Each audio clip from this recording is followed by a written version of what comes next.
So today's topic is, are you craving crunchy snacks? Here's how to control those cravings.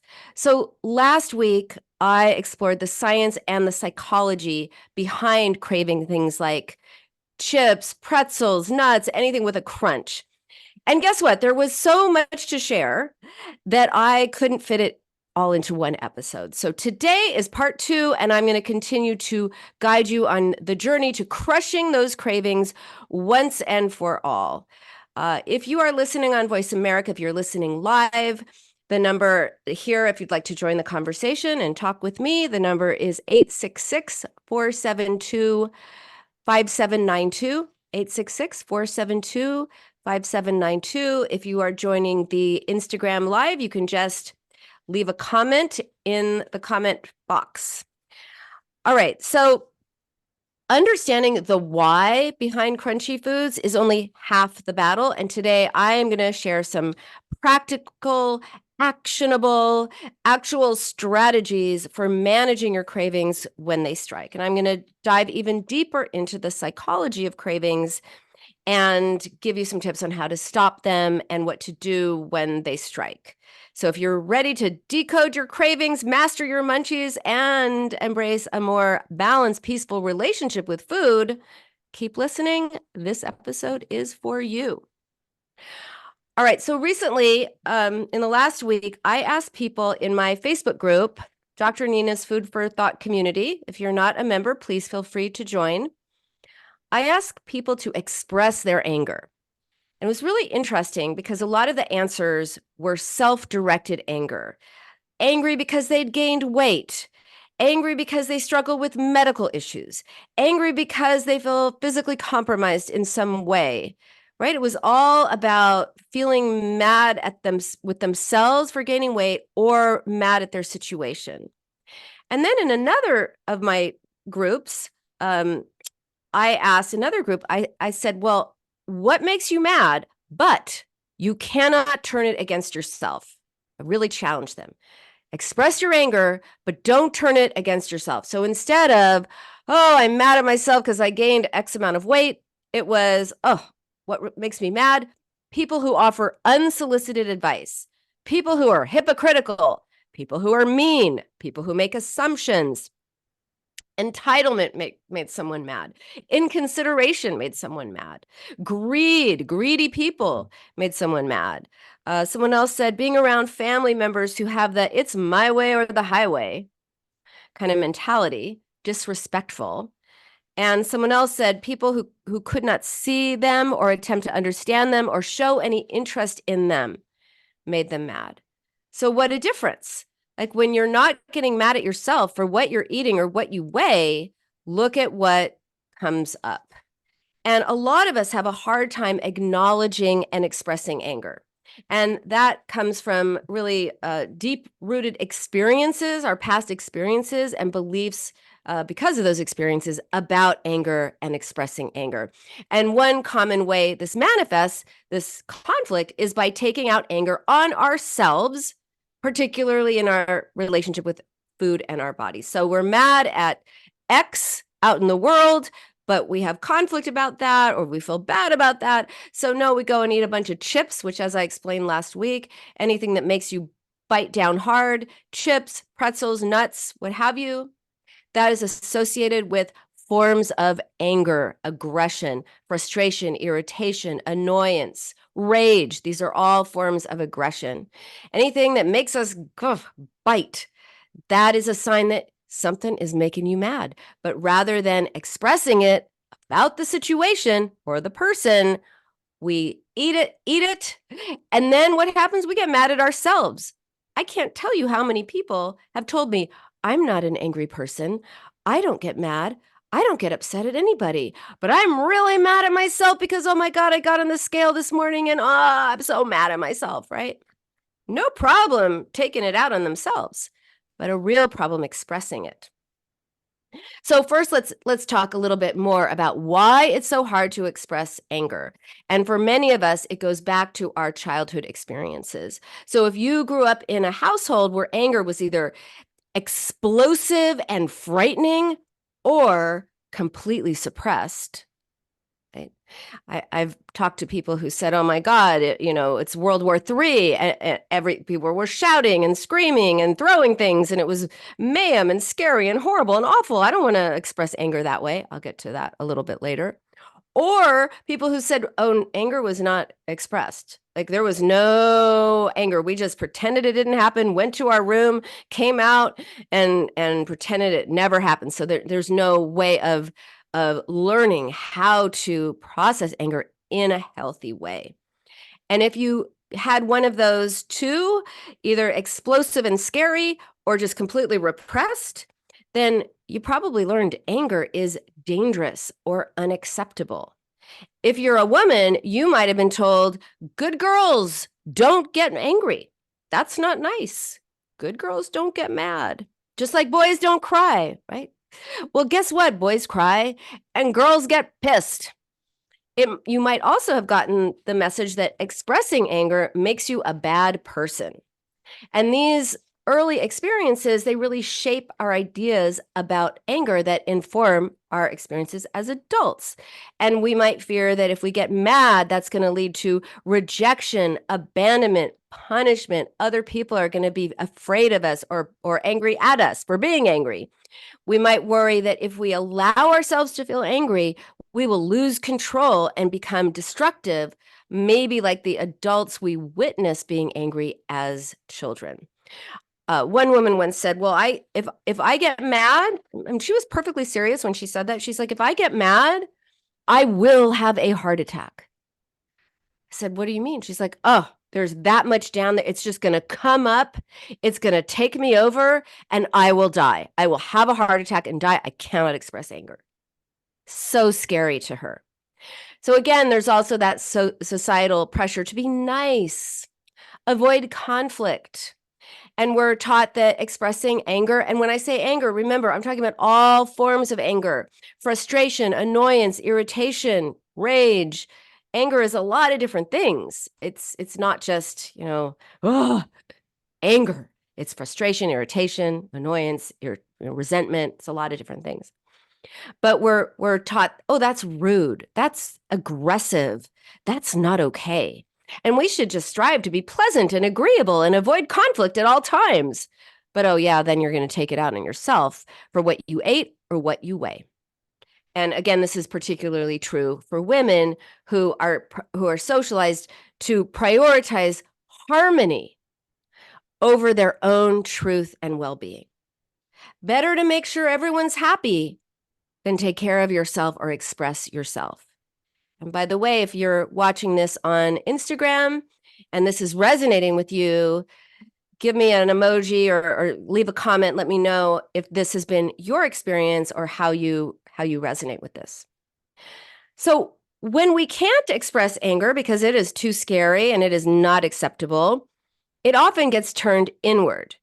So, for example, we might be upset about a conflict at work or a conflict with someone we love, but instead of addressing it directly, we displace it onto ourselves. So that's when you beat yourself up for what you ate, you criticize your body, you punish yourself through restrictive dieting or over-exercising, or you binge and then you get mad at yourself for binging or whatever. It all gets taken out on yourself.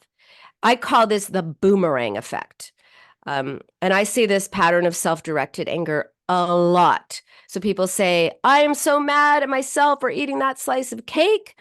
I hate my body. I hate my body. I hate my body." But when we dig deeper, we often discover the anger is not about your body and you don't hate your body. You are mad at something in your life or you hate something. And oh, God forbid we should hate. That is not okay, except it is. It's just a human emotion. It's just a reaction to a situation. And remember, the feeling of anger is not the expression of anger. Those are two different things. Being mad is not the same as hitting someone. Hating someone or something is not the same as taking an action and hurting them. And we often get those things confused. We think that if we are feeling something than we're being something or we're doing something. So let's separate the experience of anger, frustration, annoyance, irritation, what have you, with the expression of it. I'll get to that a little bit later. So how do you learn to express anger in a healthy way rather than stuffing it down or taking it out on yourself? Oh, I just want to say briefly, I know someone who every time she gets mad, and she's mad a lot, she eats pistachios. And one day she said, "Oh, you're so right about the anger." She said, "I realize they're pistachios." Pistachios. Oh, so brilliant. She's pretty brilliant. But so instead of her getting pissed at people and situations in her life, she was eating pistachios and getting then mad at herself for eating them. Classic turning against yourself, classic boomerang effect. So what do you do so you don't do that? Well, first, just acknowledge it. Acknowledge, just notice when you're feeling upset. Pay attention to the physical sensations in your body. Does your heart start racing? Do you get tense? And just validate what you are feeling. Yes, I'm irritated. I'm annoyed. I'm frustrated. I'm mad. I'm pissed. And that's okay. This is a reaction to a situation, right? Just validate. Yeah, this is validate and identify. This is what I'm feeling because of something. Something is upsetting me. And then what is that something? Identify the source of your anger. Ask yourself, if I were not mad at myself for what I weigh or what I ate, if I weren't eating these crunchy foods, who or what would be upsetting me? What is this anger really about?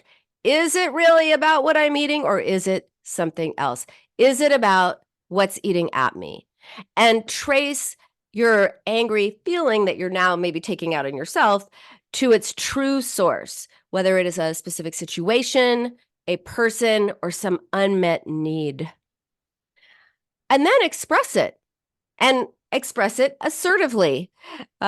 Express it. If it's with a person and you want to use I statement instead of saying you are so inconsiderate and I am so mad at you. That doesn't usually go very well. Use I statements. I feel frustrated when you don't follow through on your commitments, for example. And that is, again, when you're expressing it with someone. Another common mistaken belief is that if you feel mad at someone, you should express it to them. Well, guess what? That does not always go well, and that is not always the way to go. You can also be angry at someone you don't know, or you can be upset at someone who's dead. Or sometimes it just is not helpful to express your anger to the person who's making you mad. Say your boss. You're not going to go to your boss and say, "Look, I am not happy with you. I am so frustrated." And the way, you're not going to, even using I statements, you're not going to do that. It may not go well, but you still have to get that feeling out so you don't stuff it down. And again, remember the emotion of anger is different from the behavior around anger. Like I said, lots of people tell me, I don't want to express my anger. Oh, no. I don't want to throw things or yell or scare other people. That's not me. Those are behavioral expressions of anger. The feeling of anger is just a feeling. So learning to express anger, and you could do it in a journal, talk to a friend, join my Dr. Nina's Food for Thought community, express it. A lot of people write anonymously and they'll say, "Oh, this is happening and I'm so upset." They don't feel safe to, even in the community, which is completely safe. Still, they don't feel safe expressing certain things, but they do feel safe anonymously expressing it. So find a way to express it in a way that gets it out of you, out with words, with a person on a paper or in a journal, an online journal, a regular journal. I don't care. Just get it out of you instead of stuffing it down. So It does take time to do this. It does take practice. It does take self-compassion and encouragement. But by acknowledging your emotions, identifying the real source of it, guess what? It's not the scale. Yes, you can be upset at the scale, but maybe you wouldn't be that upset. What or who are you really mad at? And then you can learn to break that cycle of self-directed anger, stuffing it down, getting mad at yourself, and you can develop a more peaceful relationship with food and your body and your emotions.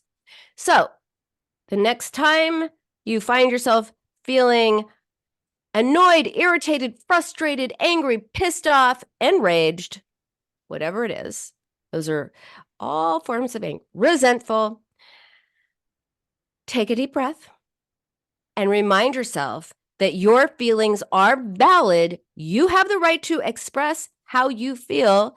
You don't try to justify it. Don't try to defend it. Don't tell yourself, oh, who am I to be angry? Other people have it worse. Stuff like that. No. Give yourself the right to your feelings. Honor what you feel and express it with words.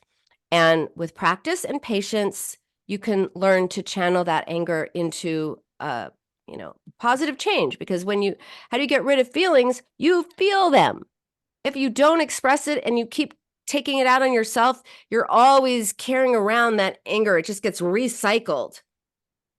But when you express it, guess what? It's gone. And that's really important. All feelings. How do you get rid of feelings? You express them, as counterintuitive as that may sound. All right, so let me give you an example, because I like giving examples. I think it helps a lot to hear about other people and their situations, not just concepts, but people. I do that always in my show, and I also, in my book, I do the same thing. Really, I always find it helpful to hear about real people, and I hope you do too. All right, so let me tell you about Jane, not her real name. And Jane thought that she was totally out of control, that she had an anger management problem, and that there was something wrong with her. So what she said was, I am so out of control. The slightest thing seems to make me totally lose it. By the time I get to work, I'm already on edge because I just lost it with multiple drivers on my way in to the office. So one thing that Jane every morning felt, and every night felt ballistic about, was that every day, first she waited. So I live in LA, which has terrible traffic. I mean, it's so frustrating. All right. But every day she would leave the house. Like, her job was 15 minutes away, like 10 miles away, only it would take her an hour or an hour and a half to get there. So first she waited in a long line just to get on the freeway. And invariably, so there she is, waiting in line, doing the right thing, and invariably someone would cut the line, drive to the front of the line, cut in, and this absolutely enraged her, which honestly, I totally get it. I feel the same way when I see that. Anyway, she said that she wished she could pull those drivers out of their car and punch them in the face. She was fuming. And picture Jane, like she's this, 45-year-old, delightful, nice, sweet woman. Like if you met her, you'd be like, oh, she's just so sweet and nice and everything. You would never know that she wants to pull drivers out of the car and punch them in the face. So then she said this and she was just horrified. She's like, oh my God, you see what I mean? I'm totally out of control. Why am I so out of control? And I said, well, did you actually pull someone out of their car and punch them in the face? And she said no, but she did eat a bag of corn chips when she got to work. So I explained that feeling out of control is not the same as actually losing control. It's only when people act on their rage that it's a problem. So I said, wanting to punch someone is a lot different than actually punching someone. And she said, well, eating a bag of chips is definitely out of control behavior. I'm out of control all over the place. Now, she could not actually speak to the drivers. She could not give them a piece of her mind. But what she could do was get to work and chomp down on chips as a way of expressing her anger. So, why was Jane so intensely triggered by these rude drivers? Let's dig a little deeper, okay? Why was she so mad? Like, I'm sure you can get it. Like you're doing the right thing, you're waiting in line and someone just cuts in and just the temerity of it. Oh, so frustrating. But she was just ballistic about it. Why? Why was she so mad? So she thought about it, and her mind went to something that happened in middle school 40 years before, or something like that. Anyway, 30 something years before. And she had studied really hard for a history exam, and she did not do well. But the same day, she learned that her best friend cheated on the history exam and got a good grade. And this had been a real seminal incident for Jane because it was the first time she realized that the world was not fair and people who did the right thing could be punished, while those who cheated could get away with it and prevail. So every time she saw a driver trying to cheat by cutting in line, her sense of injustice was activated and she got super mad. So it wasn't just about the drivers, it was about injustice and a kind of a helplessness about injustice.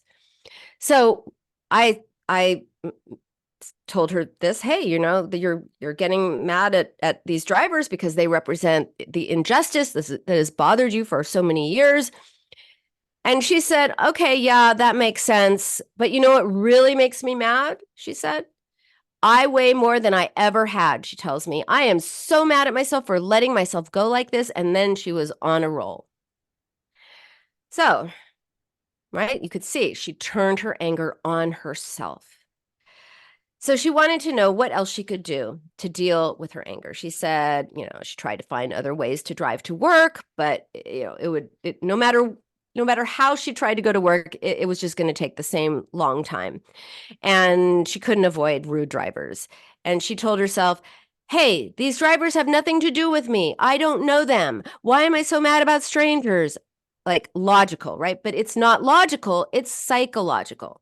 So of course, it didn't help. So I told her, hey, you're trying to think away your feelings, and that doesn't work. The only way to get rid of feelings is to actually feel them. And that way, you won't turn to chips or any kind of food to express your anger. And she said, but I am feeling my emotions. Like I said, I get mad at those drivers. But she was telling me that she was mad in kind of the same tone she would use to say, yeah, it's warm today. Actually, I kind of infused myself in what I just said. This is more like how she said it. She said, well, I am feeling my emotions. Like I said, I get mad at those drivers, right? I get mad at those drivers. Is she expressing anger? Is she expressing that she's mad? I get mad at those drivers. No, she was telling me she was mad, but she wasn't feeling mad. So she identified her emotional state. I get mad at those drivers. That's just cognitively understanding and identifying that she's mad.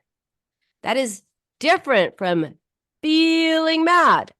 So, like Jane, many people believe that identifying what they feel is the same thing as actually feeling feelings.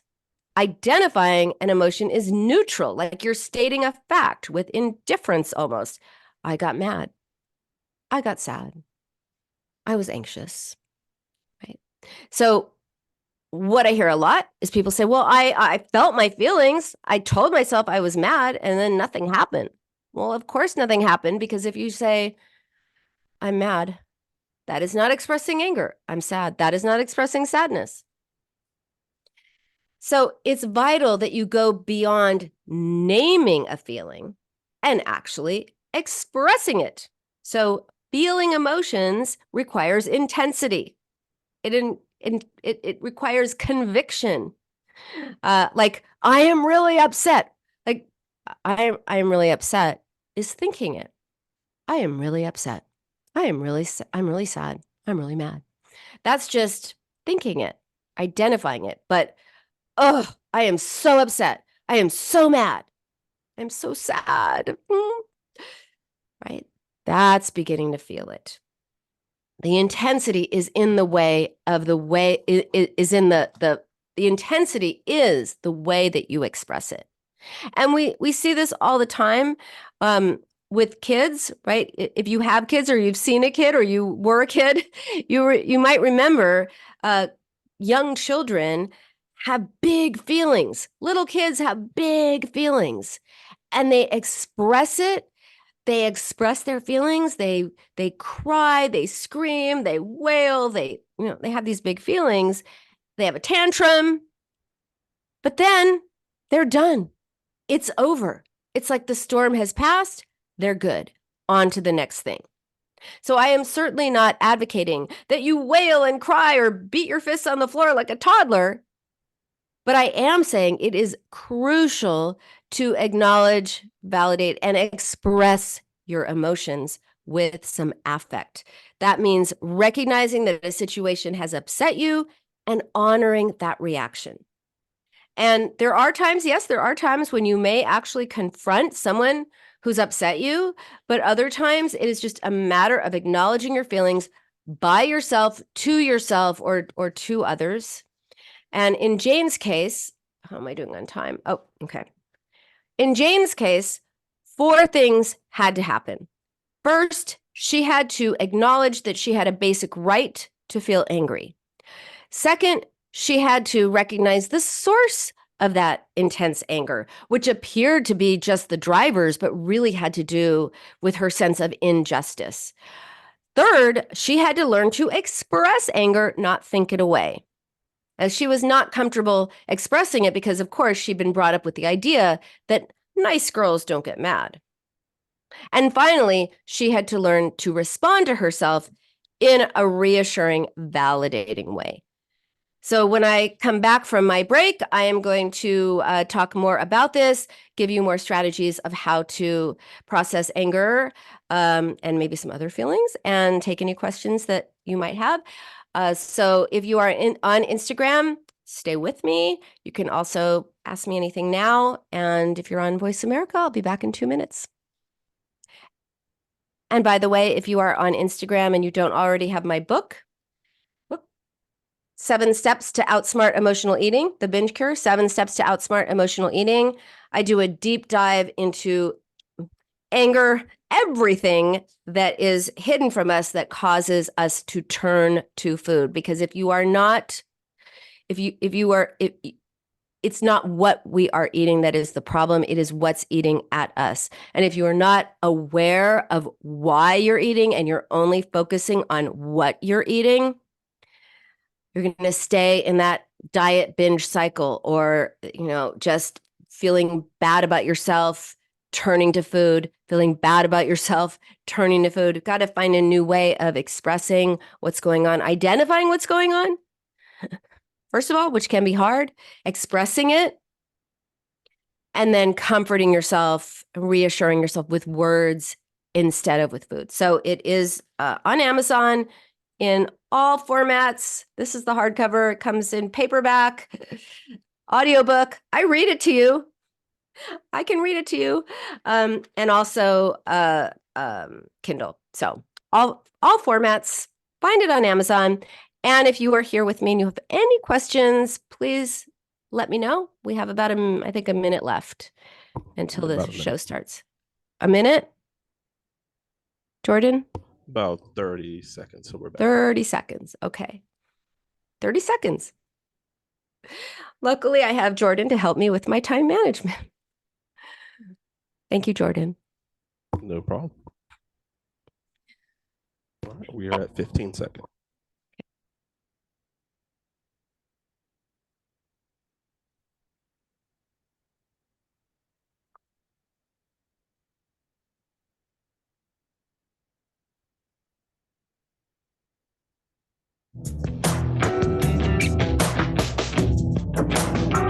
Welcome back to the Binge Cure with Dr. Nina. Have questions for Dr. Nina? Join her on the show at 866-472-5792. That's 866-472-5792. Now back to the show. Welcome back to the Binge Cure with Dr. Nina. Today we are talking about craving crunchy snacks. Here is how to control them. And in last week's episode and so far today, I've been talking about why we crave crunchy snacks. Anything that makes us bite down hard is associated with forms of anger. I should also say that this does not apply if you're just having some chips with your sandwich at lunch or something. This is not about just having chips or nuts or pretzels or whatever. This applies to when you are using food to change the way you emotionally feel. When you feel out of control with food, when you're binging on food, when you can't stop eating, that's where this anger crunchy food equation is relevant. Okay, so why do so many women struggle with anger? Why is that? Well, decades ago, goes back to sociology. Decades ago, most women relied on their husbands financially for support. Back in the dark ages of the 1950s, women did not dare express anything that might get them kicked out of the house, right? So Deborah Cox, who's written a lot about women and anger, she says, this is her quote. She says, feeling the emotion of anger meant they'd be tempted to show it. They'd be tempted to act on it.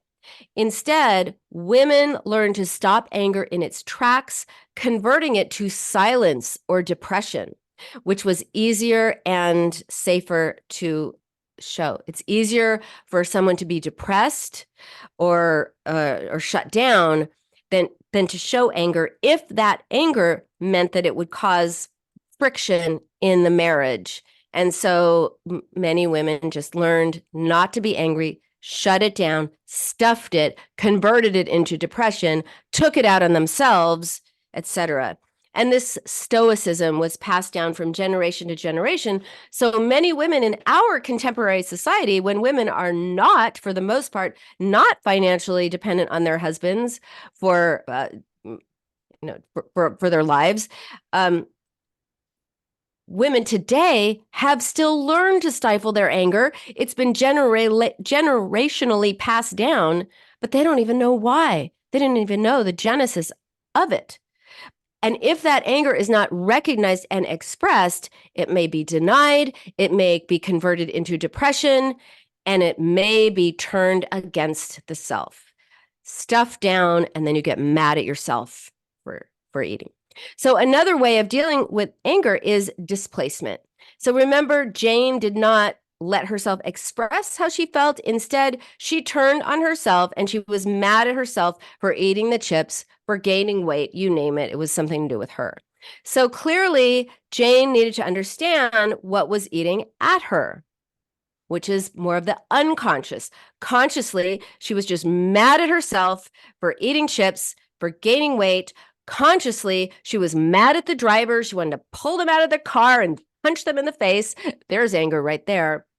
But when we talked about injustice and unfairness, here these people were, for those of you who are joining me late, Jane would wait patiently in line to get on the freeway, and invariably every day someone would come and bypass the line and cut in, and this enraged her, which she took out on herself. She would eat chips, she would get mad at herself. And she had the memory of remembering how when she learned that she studied really hard, she did the right thing, she got a bad grade on her history test, but her friend cheated and got a good grade. And that was the beginning of her feeling her ire about injustice. So when we talked more about how injustice and unfairness were triggers, Jane thought of another reason why she got so angry at the rude drivers. So as a child, it seemed to Jane that her parents favored her brother. He had privileges that were denied to her because she was a girl, like having a later curfew and getting his driver's license at an earlier age than she. And he got whatever he wanted. And she felt it was not fair. You know why she felt that? Because it was not fair. And she felt the same sense of unfairness with the drivers who cut in front of her. So the anger at the drivers held an echo of earlier anger that had never been processed. She had never really faced how upset she felt about being kind of the second tier child. And her brother was the golden boy. She was the scapegoat. He got things she never got. Nothing she did was ever good enough. Everything he did was golden. And it was so unfair and so upsetting. So this also was underlying her rage at the drivers. And I think she really wanted to punch someone else in the face. But instead she was punching herself in the face, metaphorically. So her challenge was to learn how to express anger constructively. And she had to learn to give anger a voice. If you don't let yourself speak your anger, and again, when I say anger, I am talking about annoyance, irritation,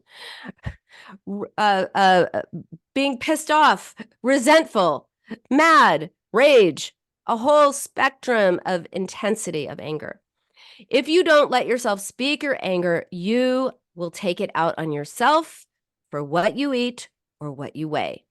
It's easier to get mad at yourself for what you're eating or what you weigh than it is to feel an intense emotion like anger, which also goes with helplessness often.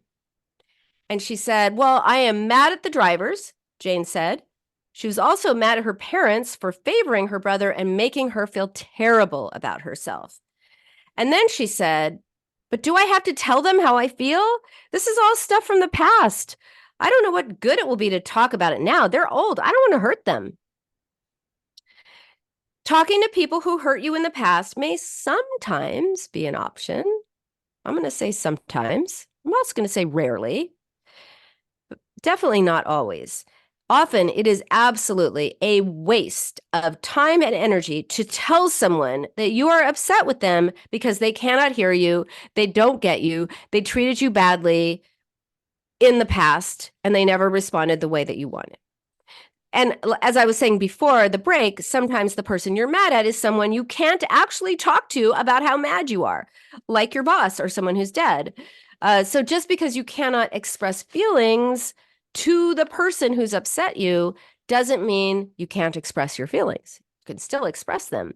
You can share your feelings with another person who understands, like a partner, a best friend, therapist, coach, my Dr. Nina's Food for Thought community. You can write your feelings out in a journal, which can be very therapeutic. By the way, shameless self-promotion, but I created the Binge Cure Journal, which is a guided workbook to help you do that and more as an accompaniment to the Binge Cure book, because it's really helpful to actually write it. And there's something about using a pen or a pencil to write down what you feel, what you think, that can be extremely cathartic. Writing helps you. Oh, hi, how are you? Sorry. For those on Voice America, I am seeing someone on Instagram who was amazing. Testimo Events has done a couple of parties at my house. They do an incredible job. If you're in the LA area, check them out. They are great. So writing helps you express and release those emotions so you don't express them or stuff them by grabbing that bag of chips. So a few weeks later, Jane came to her session in a good mood, and she was carrying a journal, and it was a red leather journal. And she said, this is my anger journal. Anger is red, and I'm red hot mad, and I'm putting my red hot mad feelings into my red journal. So instead of crunching down on chips, she started writing about the drivers on the freeway. She started writing about her feelings towards her parents of the past and about her brother being the favored one. She started writing about injustice and unfairness and all of it, right? She got it out. And she said she felt so much better and she had not been binging. Ever since she got the journal, she had not been binging, which was incredible because now she was no longer denying her reality. She was expressing her reality. So if you regularly get mad at yourself for what you eat or what you weigh, ask yourself this question. If you were not mad at yourself, who or what would you be mad at? But ask it from a first person perspective. Say, if I were not angry with myself, who or what would be making me mad right now? Right? And I say I because when we talk to ourselves from the second person you, it's kind of experience distance, easy to be mean to ourselves, easier to be mean to ourselves when we talk to ourselves in that second person voice. When you use I, it's more like you're centered within yourself. Okay, so Anita Abadian, who is an anger management expert and author of Anger Management Essentials. She used to be down the hall from me in my office when I had one before COVID for 16 years. Sometimes I miss my office, but not always. She says we need to find both long-term and short-term solutions to anger. And she recommends learning to communicate assertively instead of passively. So many people don't speak up, and then they get resentful when people don't understand them, when they don't know how to meet their needs, because how would they? They're not psychic. They're not mind readers. They don't know that they're upsetting you.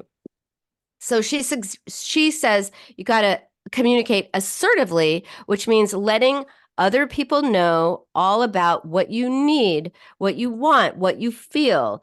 If you don't speak up, nobody will know what's bothering you. And I was just ahead of myself because here I am at how else to do it? I statements. One way of communicating effectively is using I statements. Instead of saying, you don't listen to me, damn it. Even though you may want to say it.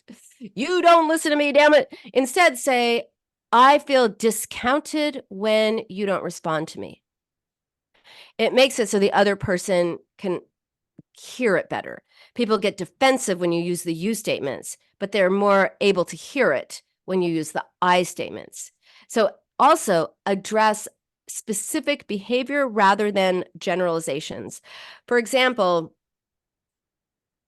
saying, oh, I'm so upset that you don't help me with the kids. That's a generalization. You don't help me with the kids. You never help me with the kids. You always do this. You never do that. Always and never. Big danger words because people just tune out when you hear that, like blah, blah, blah, blah. But if you say, it would make me so happy if you could pick up the kids every Thursday, then they can hear you. They know what you want. They're not mind readers. Because when you say, you never help with the kids, that does not communicate, I would like you to pick up the kids on these days, right? Give people specific instructions. You're lazy and you never help out is not going to get you what you need. But it would mean so much to me if you would do X, Y, and Z. That helps you communicate what you need. Also, boundaries. Anita Abadian points out, and I have certainly found this to be true, that people who tend to get angry are often very generous people and they give too much. I find this a lot. You help everybody else. You give and you give and you give and you take care of everybody. You take care of the world, and then food takes care of you. Not good. And when people start to expect that, when the favor is not returned, when people don't meet your expectations, you get resentful, right? And that's why setting healthy boundaries, letting people know when you're uncomfortable, letting people know what you're willing to do or not willing to do, that's a really good start. One thing people tell me a lot is, well, I got my anger out because I went to the gym. Okay, Well, physical exercise is a good way of whether it's yoga or running or doing something, whatever it is, physical exercise is a good way of discharging the physical effects of anger, but not the emotional part. And that is often confused because if you lift weights or you punch a bag at the gym, yes, it feels good and it's cathartic and it's you get it out, but you're only getting out the physical part of emotions. You still need to attend to what your feelings and what the situation means to you. Also, make a gauge of anger. Notice throughout today, I've been saying anger, annoyance, irritation, being pissed off, resentful, mad, angry, rage. So that's a gauge right there because annoyance, irritation, those are on a scale of 1 to 10, those are, maybe a 3, a 4, 2, 3. But as you get more intense in your feelings, anger could be like a 7, rage is a 10. So if you don't let yourself feel your feelings, then any kind of emotion that on the anger spectrum will feel like a 10. If you don't allow yourself to feel any form of anger, then annoyance can feel the same as rage. It can be that scary. So make a gauge for yourself on a scale of 1 to 10. And I also talk about this in my book and in my journal. What is a 1? What is a 2? What is resentful? Is resentment feeling resentful? Is that an 8 for you? Maybe it's a 4 for you. Figure it out for yourself so that then you won't always be taken over by the intensity of your anger. And when we are taken over by the intensity, we're more likely to use food to cope as well. So Anita says, hey, also ask yourself how relevant your anger is to the situation. She said, if your anger is a 9 out of 10 because you didn't get invited to a lunch with your coworkers, then how angry will you be if your boyfriend cheated on you? What I would add to that is, what does it mean if you get that mad when you don't get invited to lunch with your coworkers? Maybe you felt left out as a kid. Maybe you had a bunch of friends in high school who kind of ditched you and they would all go have lunch and leave you alone. Maybe something from the past is being revived. So be really, really curious about that. And whatever you are going through in the present, whatever feeling that you're having in the present, it often has implications from the past. If it is more intense, then it seems to warrant. Just like Jane and her absolute rage at these drivers and wanting to just pull them out of the car, punch them in the face, pummel them, right? That was an extreme reaction, but it wasn't actually about the drivers only. I mean, that situation, of course, on its own, yeah, it's really upsetting. Of course, who wouldn't be pissed off at them? Most people would. But wanting to punish them and punch them in the face, that had to do with injustice. That had to do with her experience from the past. That had to do with her family that had this basic injustice in the way they treated her brother versus her. She was treated really unfairly. I'm laughing because I'm thinking about what my husband told me the story about. He had a sister. They were less than a year. The sister's less than a year younger. And one day the father said to the sister, "Listen, here's the thing. They're in high school. Like, boys, they only want one thing. They're going to try to get in your pants. They're going to do this. They're going to do that. I don't want you going to parties and doing that." Like all these rules about how, to watch out for boys and be careful. And she shouldn't give the milk away for free or all the things. And then he turned to my husband and said, play the field.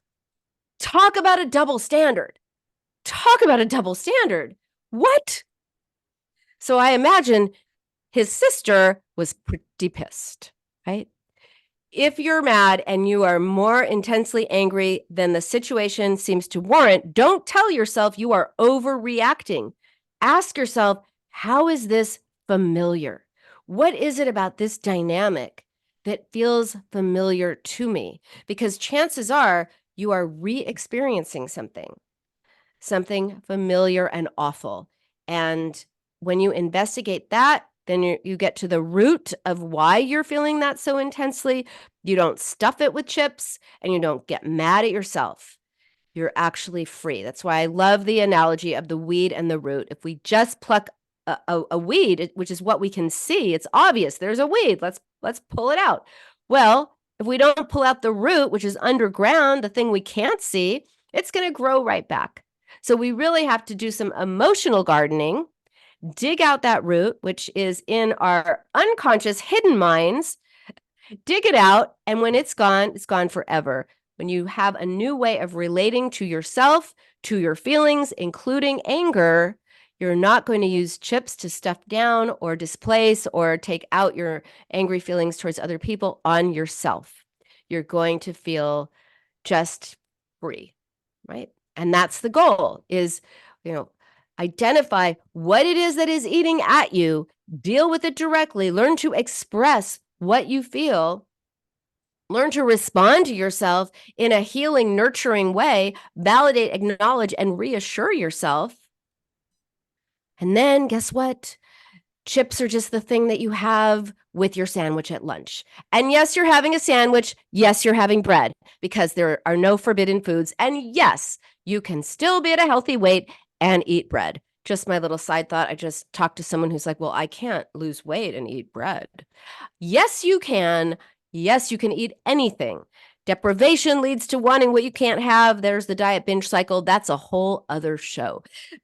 And that is our show for today. Remember, your anger and all your feelings deserve your attention, not your condemnation. What you feel, you will heal. And then you have liberated yourself from emotional eating, taken back control, and you're going to feel good in your body. Because when you stop overeating or binging or eating food for comfort, you're going to be at your healthiest weight. And that's the key to be healthy in mind, body, and spirit. All right, that is the show for today. Thank you so much for joining me on the Binge Cure on Voice America. I am live every Thursday at noon Pacific and also live streaming on Instagram, where you can listen later to all podcast channels. Again, my book is The Binge Cure, 7 Steps to Outsmart Emotional Eating, available on Amazon in all formats. And like I said, including audiobook, and I read it to you. And you can also pick up the Binge Cure Journal, which is an amazing guided workbook that will help you implement the concepts in the book. It will help you implement it. You can see it's just full of, well, I guess you can't see if you're listening, but if you're on Instagram, you could see it's chock full of worksheets and ways that you can really heal yourself. So stay curious, not critical. I'll see you next week. Bye for now. All clear. Great show. Thank you. No problem. Hope See you you have a great next rest of week. your day. You too. Bye.